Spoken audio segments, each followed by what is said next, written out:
Oh, Lizzie, I'm sorry. Your verses are transcendental.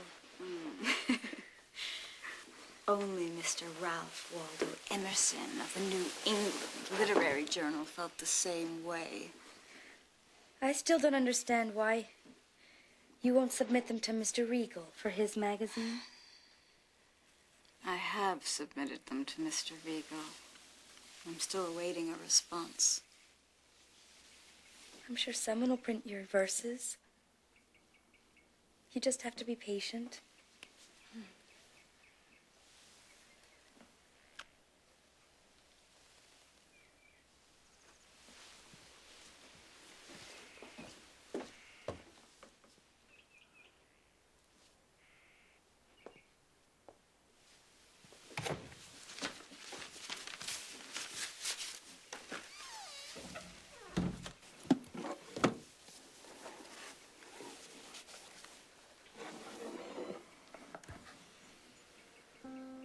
Dear Mr. Corrigan, I have decided to accept that the laws of nature, as they apply to you and me, have been, for whatever reason, temporarily suspended. Oh, it is.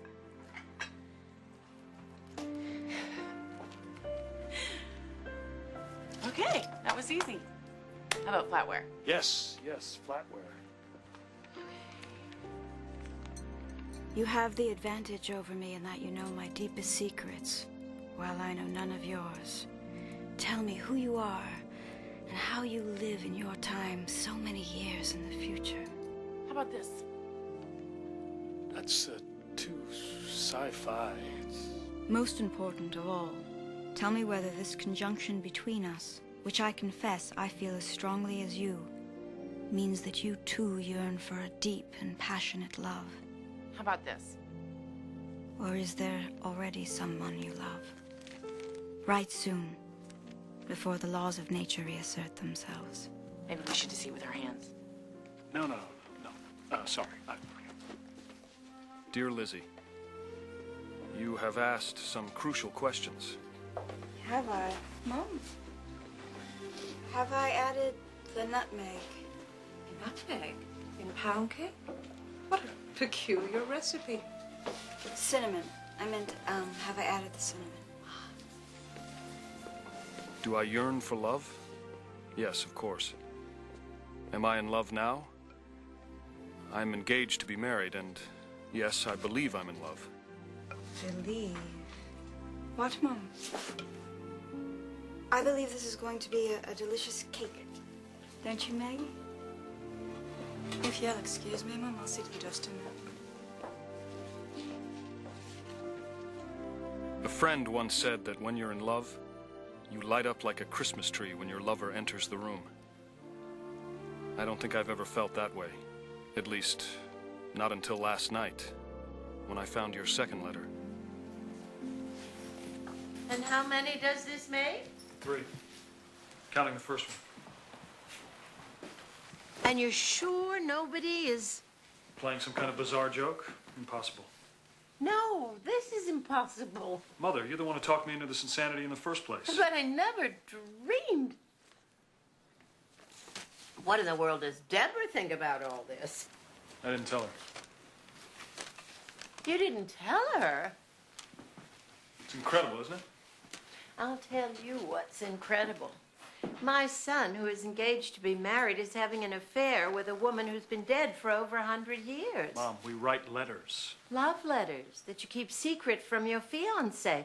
And what about Elizabeth Whitcomb? Scotty, you don't have the right to get mixed up in a life that's already been lived. If she doesn't love the guy, she shouldn't marry him. We should go. Rome awaits you. I can't believe we're having this conversation. This woman doesn't exist. Then who wrote this? In this world, in the world you and I live in, she does not exist. Then why do I feel the way I feel? And what way is that?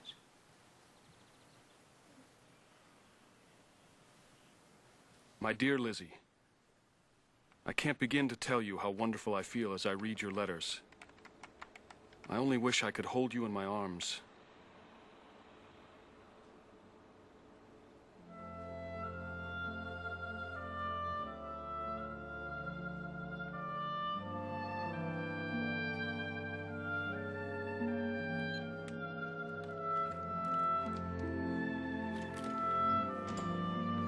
Potts, could you look once more, please? Yes, Miss Lizzie.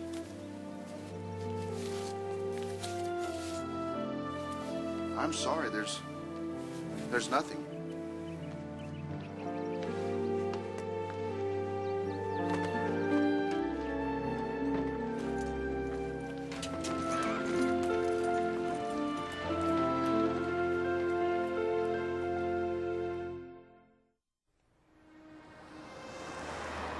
Dearest, another week gone by and still no letter.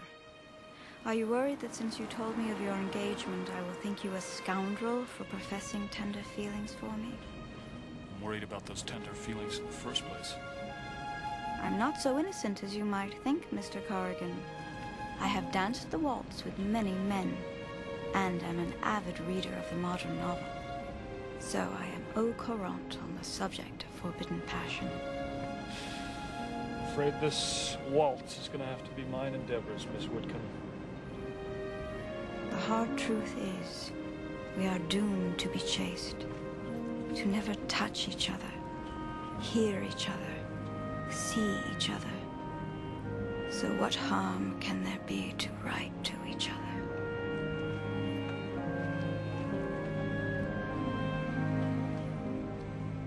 If you are still there, write to me quickly and tell me what it means to light up like a Christmas tree.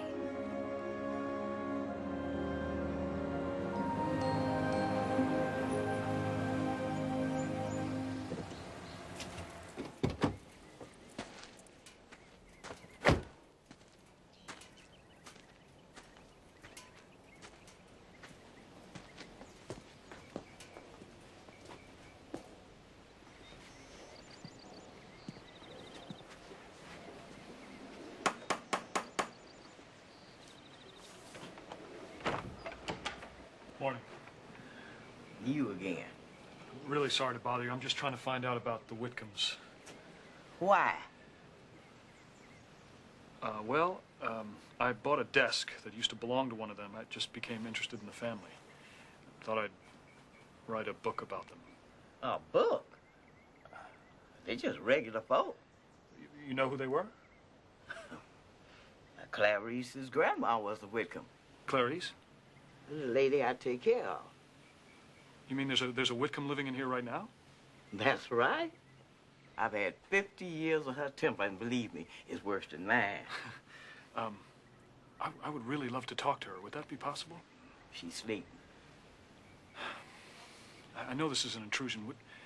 Would you mind if I just took a peek inside and just... Now, why would I let you do that? I'll paint the house. This side, anyway. If you turn out to be one of them no-good lawyers for Clarice's no-good cousins, I take a rolling pin to you. Yes, ma'am.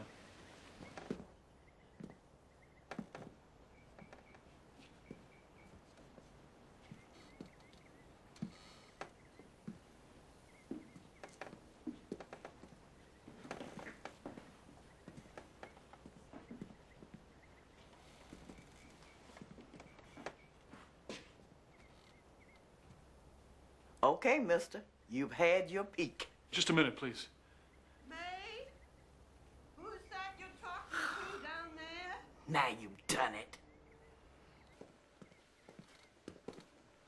Clarice? Who are you? This fellow's writing a book about the Whitcombs. He wanted to meet you. How do you do, ma'am? My name is Scott. You're a fool, May. He's a lawyer. No, ma'am, I'm not a lawyer. I told a whole lot of you I am not leaving this house. Till the good Lord takes me. I'm just trying to find out some information about Elizabeth Whitcomb. Bunch of liars, all of you. Get out. I warned you. How do you know about Lizzie?